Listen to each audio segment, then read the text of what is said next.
Good morning dear class 6 students. हम लोग पढ़ रहे थे स्वामी की दादी। स्वामी की दादी का आज हम लोग शुरू करेंगे पेज 19। पेज 19 में वहीं तक पढ़े थे, फिर और बाकी कंप्लीट करेंगे। यह सुनकर स्वामी के मन का बोझ उतर गया। स्वामी मीन्स यहाँ पर वो लड़का का नाम जो स्वामीनाथन था, उसका बोझ था। वह दादी से बोला, जानती हो दादी, मेरे दोस्त मुझे टेट कहकर बुलाते हैं। दादी ने बोला, क्या? टेट क्या होता है? दादी ने अपनी अज्ञानता मीन्स जानकारी ना होना, उसके विषय में उनको कुछ जानकारी नहीं थी, प्रकट करते हुए पूछा। दादी मेरे नए नाम के बारे में कुछ नहीं जानती। यह सोचकर स्वामीनाथन को घोर निराश हुआ। कैसे भी जानती, पहले से सुनी नहीं थी। शाम को किए गए अपने व्यवहार पर स्वामी को पश्चाताप था, इसलिए वह चिल्लाया नहीं, क्योंकि गलती किया था इसलिए चुपचाप रहा। अब दादी को कुछ बोलने नहीं होगा। बड़े मीठे स्वर में बोला, क्या तुम टेट को नहीं जानती? उसके स्वर में आश्चर्य था। अरे, आप टेट को नहीं जानती? दादी बोले, मैं समझ नहीं पा रही हूँ कि तुम क्या कह रहे हो। टेट क्रिकेट का महान खिलाड़ी है, वह दुनिया का सबसे तेज गेंदबाज है। दादी, तुम क्रिकेट के बारे में तो जानती हो ना? अब वह क्रिकेट क्या है बेटा? दादी ने भोलेपन से पूछा। अपनी दादी की नासमझी पर स्वामी हक्का बक्का रह गया। हक्का बक्का रह जाना, हैरान, आश्चर्य हो जाना। बोला, दादी आप मुझे बेवकूफ़ बना रही हैं या सच में क्रिकेट के बारे में कुछ जानती नहीं है? आप मुझे बेवकूफ़ बना रहे हो या सच में कुछ नहीं जानते हो? बेवकूफ़ मीन्स हैरान, मूर्ख। मैंने तो यह नाम ही पहली बार सुना है। मैं नहीं समझ पा रही हूँ कि तुम क्या कह रहे हो। क्रिकेट क्या है? तुम क्या कह रहे हो? बार बार यह घटना रटना बंद करो दादी। क्रिकेट क्या है, ये चीज़ क्या है, ये चीज़ बंद करो। ज़रा यह तो बताओ कि तुम्हारे समय के आदमी और लड़के शाम को क्या करते थे? लगता है वो 24 घंटे धर्म कर्म में लगे रहते थे। स्वामी को लगा मेरी दादी तो कुछ भी नहीं जानती। कुछ देर तक वो सोचता रहा। उसे लगा मुझे दादी को क्रिकेट के बारे में बताना चाहिए। उसने क्रिकेट के ऊपर एक छोटा सा भाषण भी दादी को क्या किया, सुनाया। क्रिकेट के मशहूर खिलाड़ियों के नाम भी बताए। बीच बीच में वह पूछता रहा कि वह कुछ समझी या नहीं। बेचारी दादी कुछ भी समझ नहीं पा रही थी, पर वह सिर हिलाती जा रही थी।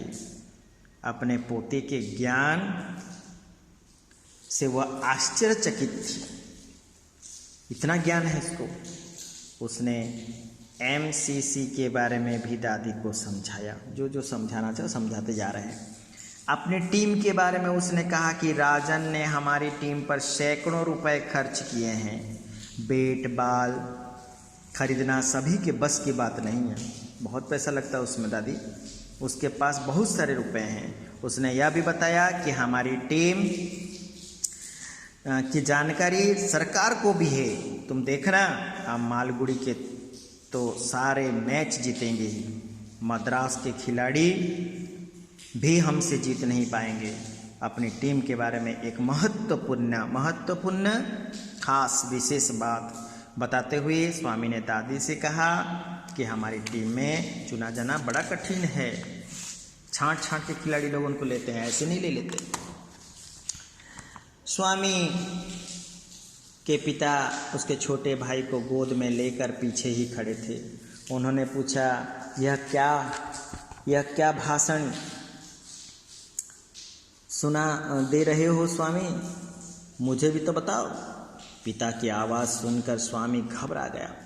बोला, कुछ नहीं पिताजी, असल में दादी क्रिकेट के बारे में जानना चाहती थीं, बस वही बता रहा था।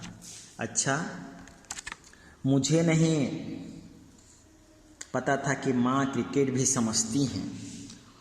माँ, तुम्हें तो स्वामी क्रिकेट का अच्छा खासा पाठ पढ़ा दिया, सिखा देना, समझा देना। दादी ने बड़े प्यार से स्वामी की ओर देखा, फिर अपने बेटे से बोली, तुम सब तो मुझे कुछ बताते नहीं। स्वामी को मत चिढ़ाओ, तुम लोग तो कुछ बोलते नहीं, फिर उसको क्यों चिढ़ा रहे हो? बेचारा कुछ भी मुझे बता रहा है तो। वो बेचारा मुझे कितनी तरह की बातें बता रहा है। पिता ने गोद के बच्चे को संभालते हुए कहा, कुछ दिन रुक जाओ, फिर ये छुटकू भी तुम्हें सारी दुनिया जहान संसार का बातें, राजनीति, दर्शन सब समझाएगा। पिता की गोद में बच्चा खुशी से चहका और उसने कुछ बोलने की कोशिश भी की। छोटे बच्चे होते हैं, देखे होगे, गोदी से पूरा उछल जाते हैं कुछ बोलने के लिए। सुनो माँ, यह अभी से भाषण देने लगा, देख रही हो मम्मी, अभी से ये भाषण देने लग रहा है, कुछ बोलना चाहता है। दादी ने बच्चे को गोद में लेने के लिए हाथ आगे बढ़ाए। पिता ने उसे गले से चिपटा लिया और बोले, इसके लिए ही मैं जल्दी घर आया हूँ। तुम्हारी माँ कहाँ है स्वामी? चलो अब हमें खाना के लिए बैठना चाहिए। R.K. नारायण हनुदी। तो इसी तरीके से तुम्हारा जो तीसरा लेसन है, क्या था लेसन का नाम? स्वामी की दादी, कंप्लीट हो गया। अंडरलाइन वर्ड्स 2 टाइम्स, शब्दार्थ 2 टाइम्स, उसके बाद लेखक परिचय, ये भी कॉपी में एक बार लिखना है। उसके बाद बाकी तुम्हारा जो शॉर्ट क्वेश्चन है, लॉन्ग क्वेश्चन है, ग्रामर क्वेश्चन है, मैं इसको तुमको इसका आंसर फोटो कॉपी सेंड कर दूंगा। उसमें से कंप्लीट करके हमारा जितना बुक में लिखना है वो बुक में लिखेंगे। ओनली मैं जितना देर तक बोला उतना देर तक लेखक परिचय तो कॉपी में लिखना है, बाकी सब उसे बुक में रहेगा with dot pen, no pencil, dot pen से सब सुंदर सोच समझ के लिखना। मैं सब आंसर भिजवा दूंगा। Okay, thank you.